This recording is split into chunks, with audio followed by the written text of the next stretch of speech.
तर आदिती तटकरे बोलतायत, आपण थेट जाऊया. मंत्री महोदय, मागच्या काही दिवसांपासून अनेक माध्यमांमध्ये ज्या चर्चा सुरू आहेत त्याकडे कसं पाहता तुम्ही की पैसे माघारी घेतले जाणार? 4,500 अर्ज आतापर्यंत माघारी आलेले आहेत. नेमकी आकडेवारी काय आहे, नेमकी सत्यता काय?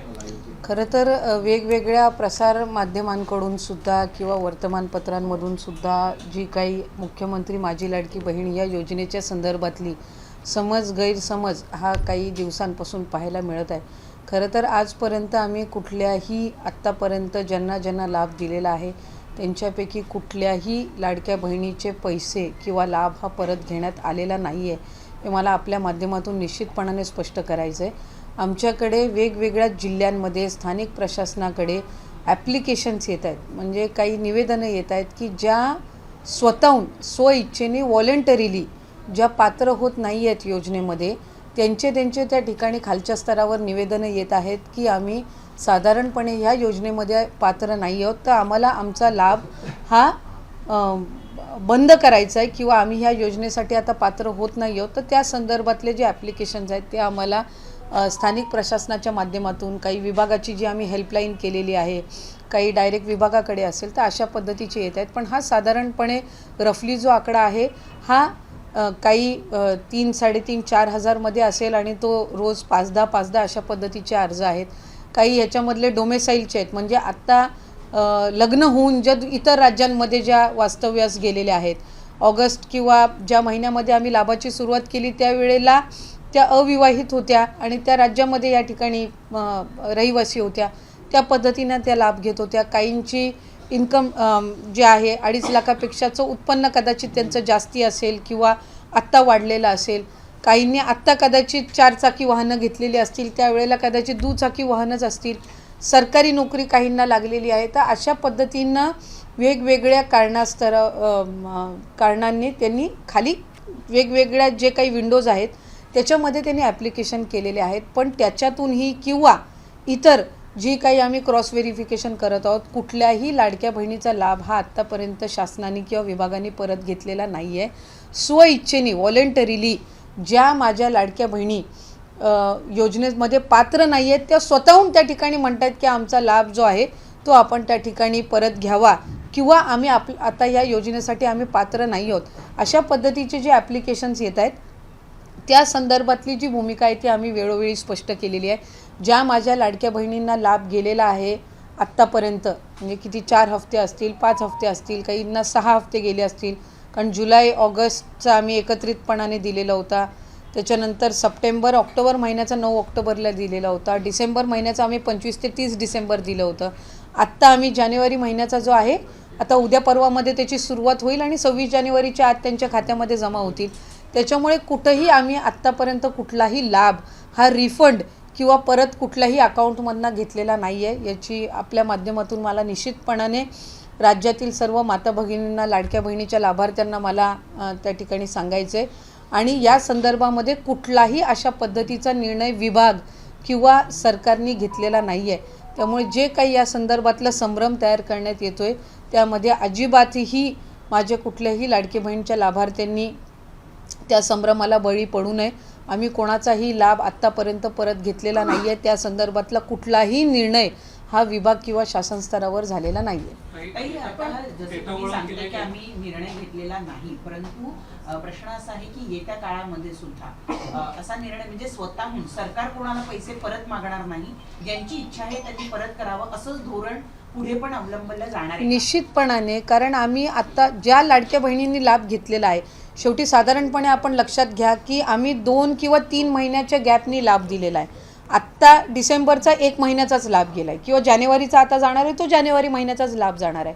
पण याच्या आधी 9 ऑक्टोबरला जो आम्ही लाभ दिला होता तो सप्टेंबर आणि ऑक्टोबरचा मिळून होता किंवा जो ऑगस्ट महिन्यामध्ये दिला तो जुलै आणि ऑगस्टचा मिळून होता. त्यामुळे 2-2, 3-3 महिन्याचे लाभ गेलेले आहेत. काहींचे व्हेरिफिकेशन स्क्रुटिनी होऊन जो 3 महिन्याचा कालावधी लागला आहे त्यांना कदाचित 3 महिन्याचा एकत्र लाभसुद्धा ऑक्टोबर महिन्यामध्ये मिळालेला आहे. आणि मग त्यावेळेला त्यांच्या काही लक्षात आलेलं आहे की बाबा आपलं काही ड्युप्लिकेशन झालेलं आहे अकाउंटचं. काहींचा आधार कार्ड त्यांच्या मुलाचा त्यांनी नंबर दिलेला स्थानिक पातळीवर असेल पण नाव त्यांचं दिलेलं होतं. तर अशा पद्धतीचं काही झालेलं आहे. आणि ही मुख्यमंत्री लाडकी बहीण ही काही एकमेव योजना नाही आहे, जे अशा पद्धतीचं क्रॉस व्हेरिफिकेशन किंवा स्क्रुटिनी करणारं, ही नवीन योजना आहे, 4-5 महिनेच झालेत योजना सुरू होऊन, म्हणून त्या संदर्भातले वेगवेगळे जे काही संभ्रम आहेत किंवा ज्या काही अफवा आहेत ते पसरवण्याचं काम होतं आहे. शासनाची आत्तापर्यंत कुठल्याही विभागाची तुम्ही कुठलीही योजना जर घेतलीत तर त्याचं सालाबादप्रमाणे स्क्रुटिनी किंवा क्रॉस व्हेरिफिकेशन होतच असतं. तुम्ही संजय गांधी निराधार योजना जर घेतलीत तर त्याचंसुद्धा वर्षातून एकदा त्याचं क्रॉस व्हेरिफिकेशन होत असतं. कोण पात्र आहेत, कोण अपात्र आहेत. तसं सिलेंडरचं असेल, सबसिडीचं असेल किंवा तुमची नमो शेतकरी असेल, वेगवेगळ्या योजनांची जी आहे ती वर्षभरामध्ये एकदा तरी स्क्रुटिनी होतच असते. ही रुटीन प्रोसिजर आहे. ही काही जगावेगळी किंवा प्रचलित नसणारी किंवा नवीन आणलेली काही ही प्रक्रिया नाही आहे. योजना नवीन असल्यामुळे, हे पहिलंच वर्ष असल्यामुळे त्या संदर्भातला संभ्रम हा निर्माण करण्यात येतो आहे. आत्तापर्यंत कुठल्याही योजनेचा वेगवेगळे विभाग, अन्न व नागरी पुरवठा असेल, कृषी विभाग असेल, तुमचं इतर काही त्या संदर्भातले आदिवासी विभाग असेल, कुठल्याही ह्याची जी थेट लाभाची योजना आहे याच्या संदर्भातली जी क्रॉस व्हेरिफिकेशन किंवा स्क्रुटिनी किंवा त्याचं मूल्यमापन करणं ही एक नियमित असणारी प्रक्रिया आहे. त्याच्यामध्ये काही वेगळं काही आहे अशातला काही भाग नाही. आत्ता एकच वर्ष अजून पूर्ण पण नाही झालेला योजना आणून, त्याच्यामुळे त्या संदर्भातले वेगवेगळे जे काही समज आहेत ते होत आहेत. पण ही एक रुटीन प्रोसिजर आहे. आम्ही आत्तापर्यंत कुठल्याही एकाही महिलेचा लाभ हा त्यांच्या इच्छेविना किंवा त्यांनी शासनाला व्हॉलेंटरीली रिक्वेस्ट केलेली आहे की बाबा मला आता सरकारी नोकरी लागलेली आहे, आता मी आपल्या ह्या योजनेसाठी काही पात्र होत नाही आहे, तर त्या पद्धतीचे ॲप्लिकेशन झाले असतील तर हा वेगळा भाग झाला. पण त्यांचेही आणखीन आम्ही कोणाची याच्यामध्ये लाभ हा परत घेतलेला नाही आहे.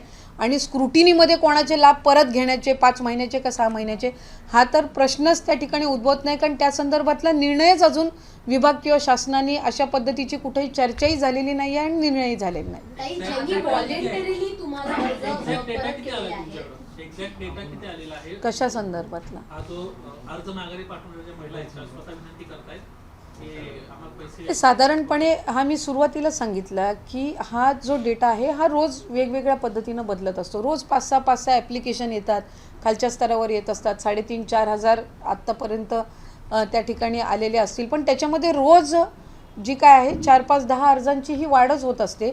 पण हे आम्ही मागवून घेतलेले नाही आहेत.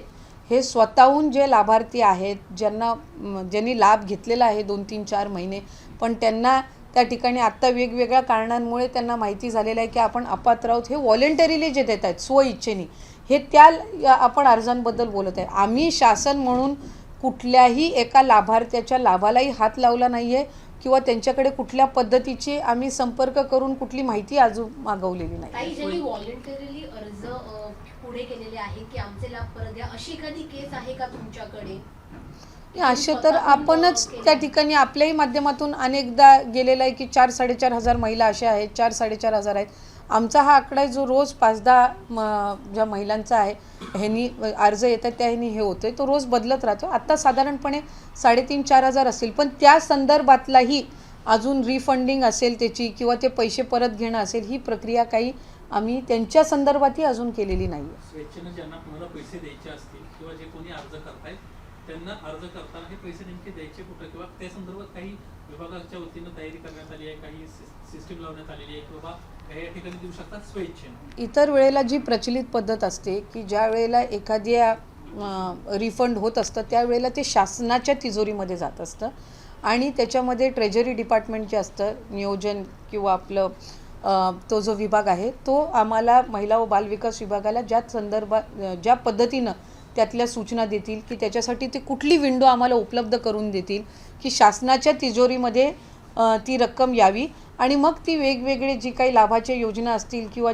वेगवेगळे जे काही शासनाचे इतर प्रोजेक्ट्स असतील तर त्यासाठी ते वापरावे, तर तो त्या शासन म्हणून तो अधिकार असतो. तर ती जी विंडो आम्हाला उपलब्ध करून देतील त्या पद्धतीनं ती प्रक्रिया होईल. पण अद्याप तरी ज्यांनी व्हॉलेंटरीली आमच्याकडे अर्ज दिलेले आहेत त्यांच्या संदर्भातली पण ही प्रोसिजर अद्यापही सुरू झालेली नाही. एखाद्या महिलेने पैसे रिटर्न दिलेत का? हे साधारणपणे अर्ज दिलेले आहेत, ॲप्लिकेशन्स दिलेले आहेत, त्याच्या संदर्भातली त्यांनी कारणं जोडलेली आहेत आणि त्या संदर्भातलं जे काही स्क्रुटिनी आहे ते स्थानिक पातळीवर सुरू आहे. ताई, आणखी एक मुद्दा होता, जर आपण त्यावर बोला. असाल तर घनश्याम डोंगवले यांचं एक वक्तव्य असं आलेलं आहे ज्याच्यात ते म्हणतायत की अदिती तटकरे यांना आम्ही जिंकूनच आणायला नको होतं, म्हणजे पालकमंत्र्यांचा वाद जो सुरू आहे तो उद्भवलाच नसता?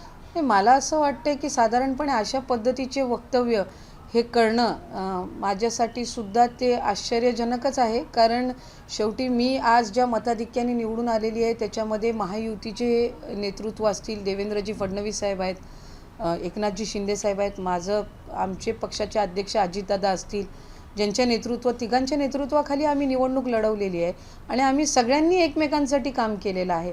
एकमेकांसाठी जर कामच केलं नसतं तर इतकं मताधिक्य किंवा इतकं मेंडेट हे महायुतीला मिळालंच नसतं. शेवटी घटक पक्ष म्हणून आम्ही एकमेकांसाठी काम केलेलं आहे.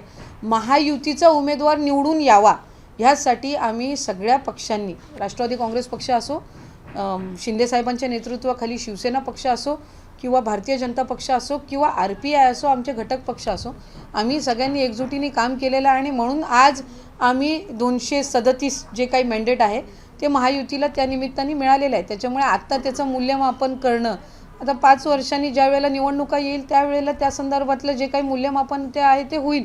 आता आम्ही सगळेजण निवडून आलेलो आहे आणि आम्हाला पुढची 5 वर्ष एकत्रितपणाने काम करायचं आहे. कुठंही शासनाचं, महायुतीचं नाव खराब होणार नाही. आपल्या मुख्यमंत्री आज देवेंद्रजी फडणवीस साहेब हे दावोसला गेलेले आहेत. ते महाराष्ट्राचं प्रतिनिधित्व करायला, तिथं अधिकाधिक आपल्याकडे इन्व्हेस्टमेंट यावी, आपल्या इथं रोजगार निर्मिती व्हावी, आपलं रिप्रेझेंटेशन करायला ते तिकडे गेलेले आहेत आणि ते आमच्या सगळ्यांचं प्रतिनिधित्व त्या ठिकाणी तिथं करतायत. आणि अशा वेळेला आम्ही कुठल्या वेगवेगळ्या गोष्टींच्या संदर्भातले काही कुरघोड्या आणि मूल्यमापन करून काय झालं, काय होऊ शकलं असतं, ह्या संदर्भातल्या खटाटोपमध्ये पडण्यापेक्षा आपल्याला पुढच्या 5 वर्षांमध्ये राज्याला पुढं न्यायचं आहे, महायुतीच्या सरकारच्या माध्यमातून न्यायचं आहे. मला वाटतं त्या विषयाला जर आपण जास्ती महत्त्व दिलं आम्ही, तर मला वाटतं निश्चितपणाने ते योग्य राहील. आम्हाला इतक्या मोठ्या पद्धतीनं लँडस्लाईड विक्ट्री लोकांनी दिलेली आहे. शेवटी जनतेसमोर आपण काय उदाहरण ठेवतोय, जनतेला कुठेही वाटायला नको की बाबा यांना आपण का निवडून दिलं, या गोष्टीचा आम्ही जास्त विचार करणं गरजेचं आहे.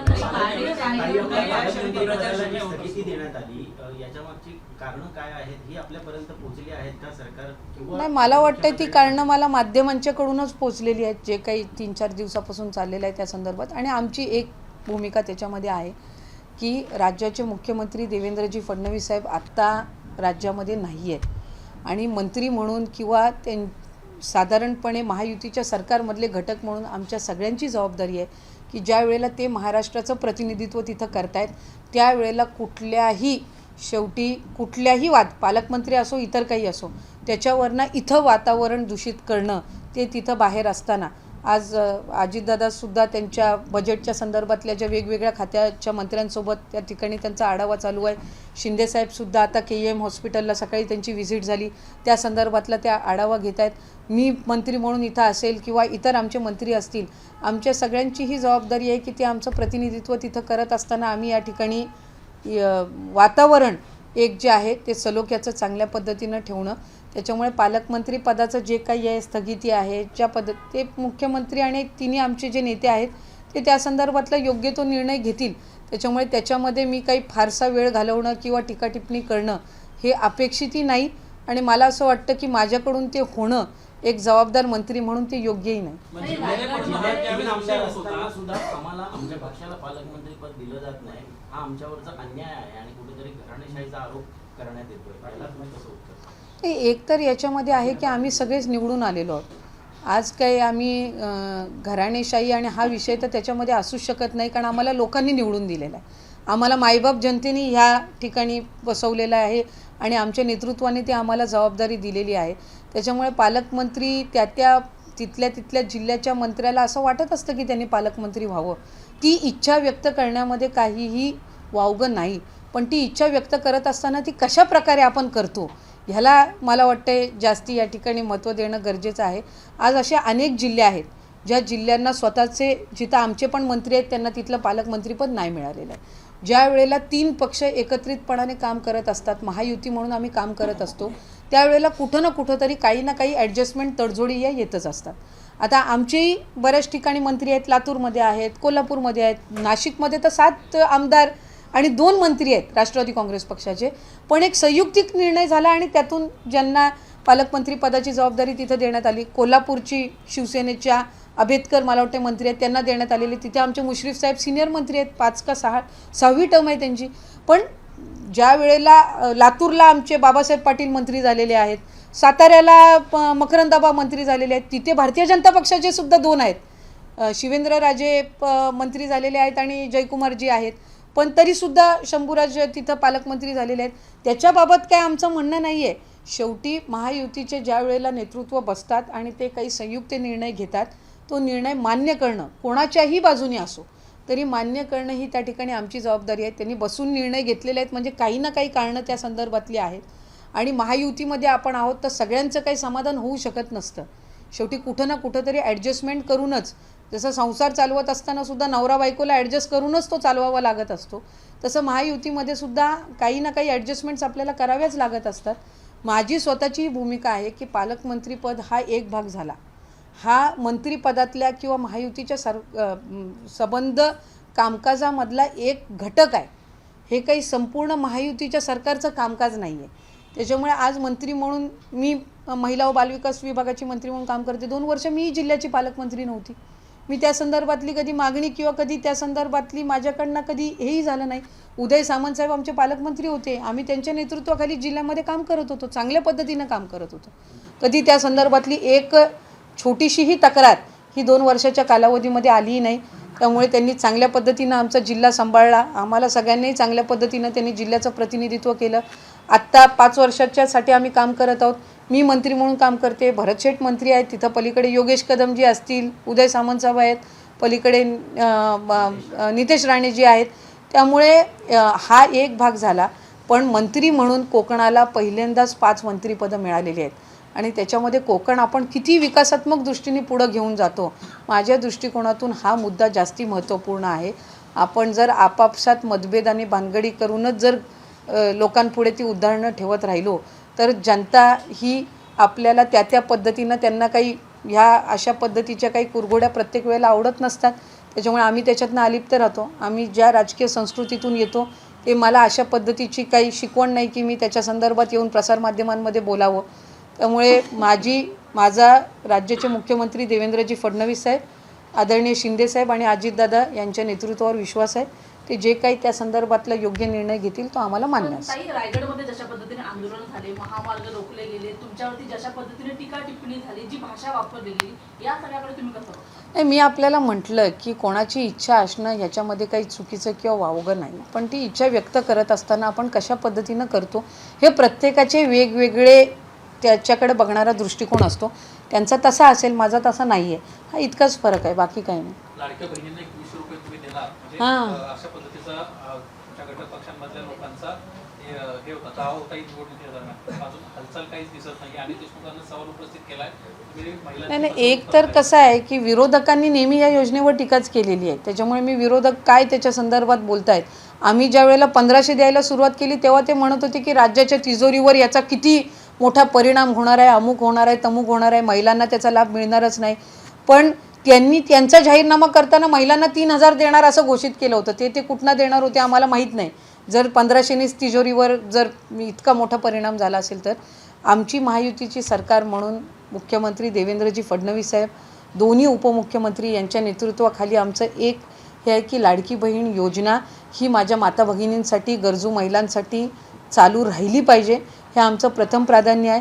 ज्या वेळेला मुख्यमंत्री पदाची शपथ ही आदरणीय देवेंद्र फडणवीस साहेबांनी घेतली त्यावेळेला पहिल्याच त्यांच्या पत्रकार परिषदेमध्ये त्यांनी नमूद केलेलं आहे की आम्ही आमच्या जाहीरनामा हा 5 वर्षाच्या कालावधीसाठी असतो. तर त्या संदर्भातला योग्य तो निर्णय जो आहे, आम्ही काही त्याच्यात खोटं आश्वासन दिलेलं नाही आहे. जे जाहीरनाम्यामध्ये म्हटलेलं आहे त्या पद्धतीनं ज्या गोष्टी, हा 2100चा एक भाग झाला, पण या व्यतिरिक्तसुद्धा जाहीरनाम्यामध्ये ज्या गोष्टी नमूद केलेल्या आहेत त्याचं तंतोतंत पालन हे आम्ही त्या वेळेला एकंदर जी काही परिस्थिती आहे त्यानुसार आम्ही निश्चितपणाने करू. पण एकही आश्वासन आम्ही पडू देणार नाही किंवा ते खोटं ठरू देणार नाही असा शब्द हा तिने राज्याच्या जनतेला दिलेला आहे. थँक्यू. मी अशा पद्धतीचा कुठलाही उल्लेख केला नाही. मी आपल्याला स्पष्टपणाने सांगितलं की विरोधक ही टीका करत होते की 1500ची योजना ही कशी राज्याला खपाट्याला नेणारी आहे. आम्ही कधी त्या संदर्भातलं एकही वक्तव्य केलं नाही, कारण ज्या वेळेला कुठलीही योजना हे एखादं सरकार आणत असतं त्यावेळेला त्याच्या सगळ्या बाजूंनी विचार करून, आर्थिक सहित सगळ्या बाजूंनी विचार करून त्या संदर्भातली जी काही घोषणा आहे ती केली जात असते. आजही जानेवारी महिन्याचा लाभ ज्या वेळेला आम्ही देतोय त्यावेळेला 8 दिवस आधी आमच्याकडे जवळपास 3600 कोटीपेक्षा अधिकचा निधी हा अर्थ विभागाकडून उपलब्ध झालेला आहे. त्याची तरतूद ही अर्थ विभागाने पुढच्याही महिन्यांची ही त्याचं नियोजन त्यांनी सुरू केलेलं आहे. त्याच्यामुळे आम्ही ही योजना फार जबाबदारीने महायुतीच्या सरकारने आणलेली आहे. आम्हाला ही चालू ठेवायची आहे आणि त्या दृष्टिकोनातून आम्ही योग्य ती पावलं आहेत ती उचलत आहोत. शेवटचा नेहमी प्रश्न, टीका सरकार करणारे पैसे जमा विरोधक जे करणार आहेत ते पालकमंत्री पदाच्या या मुद्द्यावरून तुमच्या कुठेतरी बाजूने सुरात सुरू मिसळताना दिसत आहेत. आदित्य ठाकरेंचं म्हणणं आहे की अशा पद्धतीनं पालकमंत्री पदावरती स्थगिती आणणं हा कुठेतरी त्या मंत्र्याचा अपमान आहे, त्या संविधानिक पदाचा अपमान आहे. तुमचे जुने सहकारी राहिलेले आदित्य ठाकरे तुमच्याबद्दलची चिंता व्यक्त करतात, काय म्हणतात? आता साधारणपणे तुम्ही कुठल्याही लोकप्रतिनिधीला जर विचारलं की हा जो प्रकार आहे तो चांगला आहे का वाईट आहे, तर ते स्वाभाविकरित्या वाईटच म्हणणार. आज जर मी रायगडचं नसलं, जर सोलापूरचं असतं आणि मला जर विचारलं असतं तर मी म्हटलंच असतं की कुठल्याही एका पदाच्या ह्याच्यावरनं अशा पद्धतीनं कायदा व सुव्यवस्था किंवा तिथलं काही जी काही शांतता आहे ती भंग आपण करता कामा नये. ही स्वाभाविकरित्या कोणाचीही त्या संदर्भातल्या कमेंट येईल. उद्या एखाद्या पत्रकाराला जरी विचारलं की हे योग्य आहे का अयोग्य आहे, ते अयोग्यच बोलणार. त्याच्यामुळे त्या रुटीन पद्धतीनं त्यांनी ती प्रतिक्रिया दिली असेल, त्याच्या पलीकडे काही मी त्याकडे पाहत नाही. थँक्यू. एबीपी माझा, उघडा डोळे बघा नीट.